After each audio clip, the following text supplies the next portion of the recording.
नमस्कार दोस्तों, आपका स्वागत है प्राचीन युद्ध रणनीतियाँ भूगोल की ताकत नामक YouTube वीडियो पर। जब हम प्राचीन युद्ध की चर्चा करते हैं तो हम जानते हैं कि युद्ध की योजना और रणनीति के साथ साथ भूगोल का भी महत्वपूर्ण योगदान था।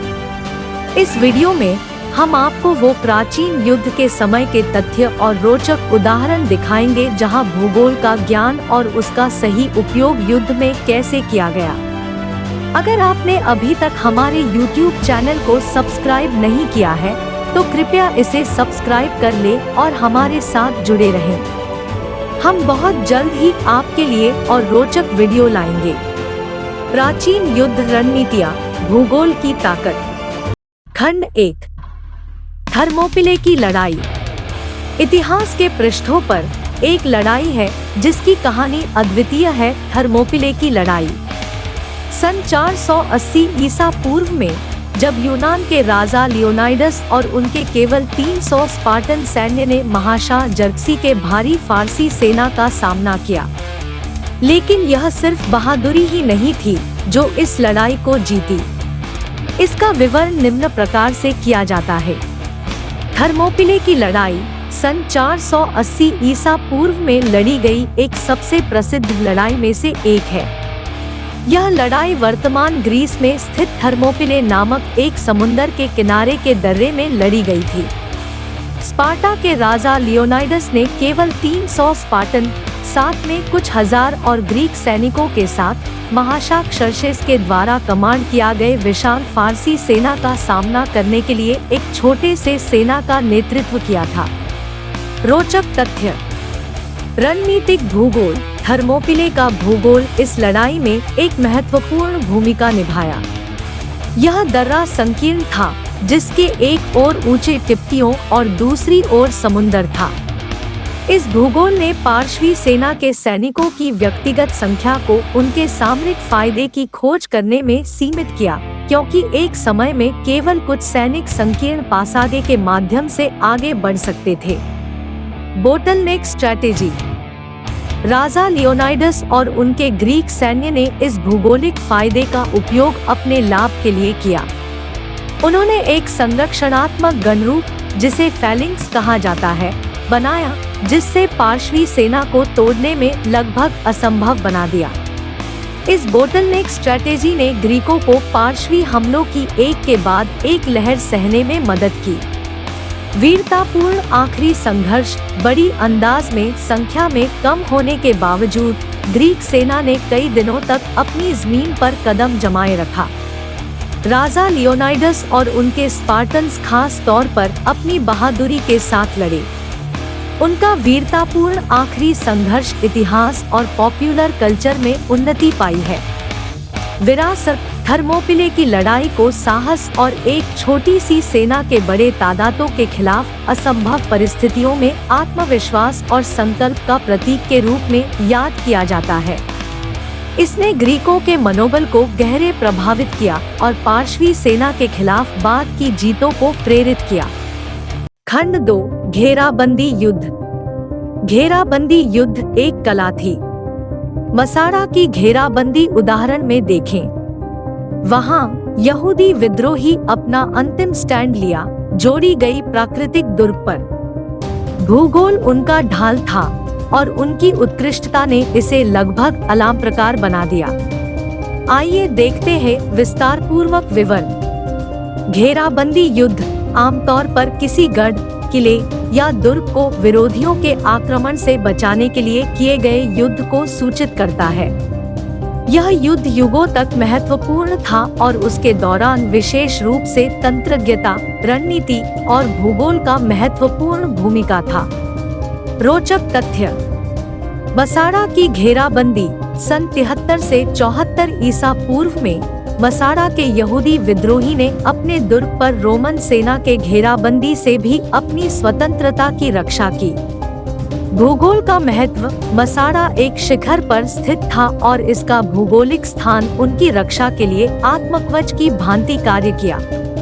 दुर्ग की ऊंचाई और कठिन पहाड़ों के आसपास निर्मित तंत्रों ने रोमनों को प्रवेश करने में बहुत कठिनाइयों का सामना करना पड़ा। उत्कृष्ट रणनीति। मसाड़ा के यहूदी विद्रोही ने युद्ध के दौरान एक बहुत ही उत्कृष्ट रणनीति अपनाई। उन्होंने दुर्ग को मजबूती से संरक्षित किया और दुर्ग पर लगातार आने वाले रोमन हमलों का मुकाबला किया। मसाड़ा का उत्तरदायित्व। धीरे धीरे रोमन सेना ने दुर्ग को घेर लिया और यह यहूदी विद्रोही के लिए लाखों के बदले का स्थान बन गया। यह घेराबंदी युद्ध इतिहास में एक उदाहरण के रूप में प्रमुख है, जो घेराबंदी रणनीति की महत्वपूर्ण भूमिका को प्रकट करता है। विरासत। मसाड़ा की घेराबंदी की कहानी आज भी यहूदी साहित्य और यहूदी इतिहास का महत्वपूर्ण हिस्सा है। यह घेराबंदी युद्ध विरासत में बन गया है, जो उनकी संघर्षशीलता और स्वतंत्रता की रक्षा के रूप में याद किया जाता है। खंड 3। हैनिबल की आल्पाइन पार करने की कहानी। 218 ईसा पूर्व में हैनिबल बारका ने एक अद्वितीय यात्रा प्रारंभ की। उन्होंने अपने सेना हाथी सहित खतरनाक आल्प्स पार किया। इस भूगोलिक लट के साथ रोम को चौंका दिया और इतिहास के पथ को बदल दिया। विस्तारपूर्वक वर्णन। हैनिबल बारका एक महान कैर्थेजन सेनानायक और साम्राज्यक अद्वितीय सेनापति थे और उन्होंने रोम के खिलाफ एक अद्वितीय आल्पाइन पार करने का कठिन संकल्प बनाया। इस संदर्भ में भूगोल ने एक महत्वपूर्ण भूमिका निभाई और हैनिबल के लिए एक जीत की कुंजी का काम किया। रोचक तथ्य। आल्पाइन पार करने का निर्णय। हैनिबल ने रोम के खिलाफ अपने सैन्य को अद्वितीय रूप से आल्पाइन पार करने का निर्णय लिया। इस पार्श्वी पर्वतीय क्षेत्र में कठिन मौसम और अपघाती जलवायु के चलते यह यात्रा बेहद खतरनाक थी। भूगोल का महत्व। आल्पाइन पार करने के दौरान हैनिबल के सैन्य को तात्कालिक और रूपरेखागत भूगोल के ज्ञान की जरूरत थी। उन्होंने आवश्यक मार्गों का पता किया और अपने सैन्य को पार करने में मदद की। आल्पाइन प्रशासन। हैनिबल ने अपने सैन्य के साथ अद्वितीय प्रशासनीय कौशल दिखाए, जिससे वह आल्पाइन स्थानों में आवश्यक संगठन कर सके और अपने सैन्य को सुरक्षित रूप से पार करवा सके। रोम का चौंकाना। हैनिबल की आल्पाइन पार करने की यह कुशल योजना रोम को चौंका दिया। रोमी सेना उनके आने की समाचार सुनकर हैरान हो गई और इसने युद्ध की दिशा और परिणाम को प्रभावित किया।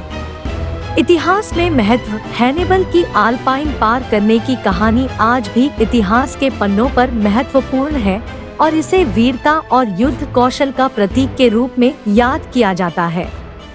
इन तथ्यों के माध्यम से हम देख सकते हैं कि कैसे भूगोलिक ज्ञान और रणनीति ने हैनिबल की आल्पाइन पार करने की कहानी में महत्वपूर्ण भूमिका निभाई और कैसे वह इतिहास को बदल दिया। राजा शिवाजी महाराज एक दुर्दम योद्धा और एक ब्रिलियंट रणनीतिकार थे, जिनकी युद्ध कला के मास्टरी और भूगोल के ज्ञान ने उनकी सफलता में महत्वपूर्ण भूमिका निभाई। यहाँ यह बताया गया है कि उनके इन दो पहलुओं का उनके उपलब्धियों में कैसे योगदान किया। पहाड़ी किले। शिवाजी महाराज को पहाड़ों के कबाब में रखकर और उन्हें सावधानी पूर्वक चुनकर किलों को तय करने और बनाने की यह क्षमता थी। ये पहाड़ी किले, जैसे कि रायगढ़ और प्रतापगढ़, उनके मजबूतदार दोषक थे और शत्रु सेना के खिलवाड़ी के खिलाफ प्राकृतिक रक्षा प्रदान करते थे।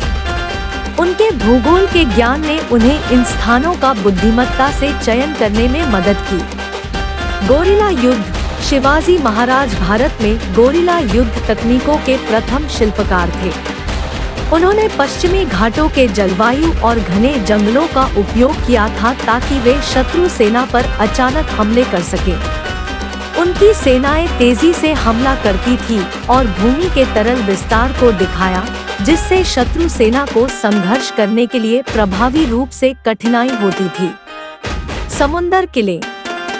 कोकण के किनारों की भूगोल का समर्थन नौकावाद के लिए अनुकूल था। शिवाजी महाराज ने समुद्री यातायात को नियंत्रित करने और विदेशी हमलों से बचाने के लिए कई समुद्र किले स्थापित किए थे।